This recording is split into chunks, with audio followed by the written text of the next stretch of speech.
Bonjour monsieur. Bonjour. On vient à votre rencontre, vous êtes le référent pour La République En Marche. Qu'est-ce qu'un référent ? Alors un référent de la République En Marche, c'est une personne qui dispose d'un mandat de 3 ans, qui a un statut de bénévole et qui a été nommé par le bureau exécutif et le délégué général, à savoir Christophe Castaner, pour représenter La République En Marche sur un territoire. Et le territoire dont je m'occupe aujourd'hui, c'est le territoire du Var. Mais est-ce que ça ne fait pas de doublon avec les élus, avec les 6 députés de La République En Marche ? Alors non, pas du tout, en fait c'est complémentaire, c'est-à-dire que les élus ont leur rôle d'élus, de représentants du peuple français, ont un mandat national, tandis que le référent, lui, représente le mouvement politique La République En Marche et est là pour structurer ce mouvement politique qui vient en soutien des élus. Oui, c'est-à-dire qu'en clair et en creux, vous êtes là pour préparer les prochaines municipales. Alors pas que.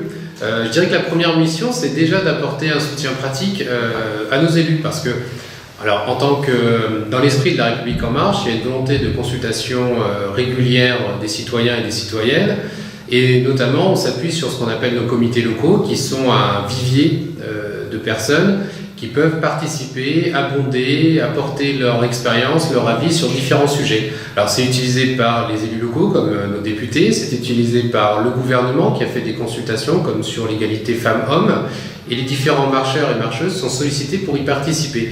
Donc structurer le mouvement et l'organiser, ça répond déjà à ce besoin de rester en contact avec le terrain. Et puis après, oui, l'ambition c'est d'organiser et structurer un mouvement politique qui va être en mesure de proposer des candidatures à l'avenir pour les différentes élections qui vont se présenter, les européennes ou les élections locales qui arrivent l'année suivante. Si on reste sur les municipales, il y a une particularité dans le département du Var, c'est que dans la ville-préfecture Toulon, il y a 2 comités. Alors, c'est pas la seule ville en fait, où il y a plusieurs comités.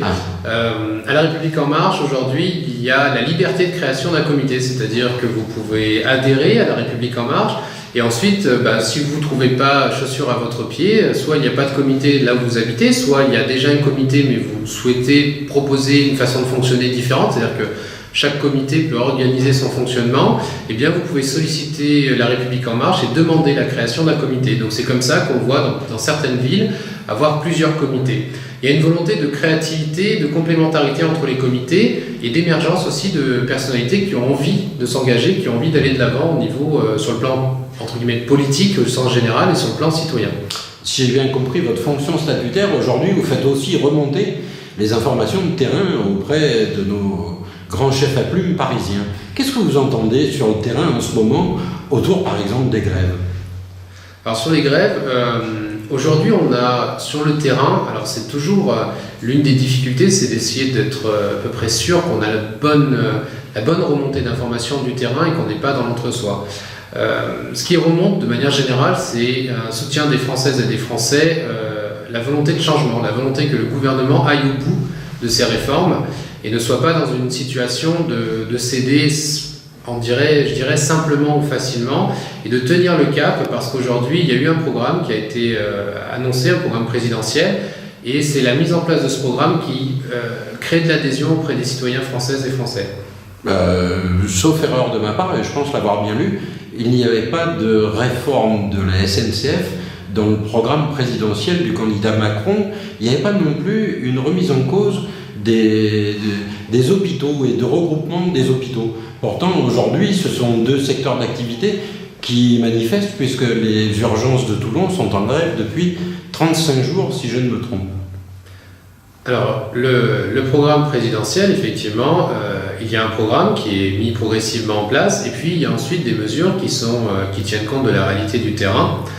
Alors, pour être sincère, sur le sujet des hôpitaux, aujourd'hui, j'ai pas suffisamment d'éléments pour vous répondre de manière pratique.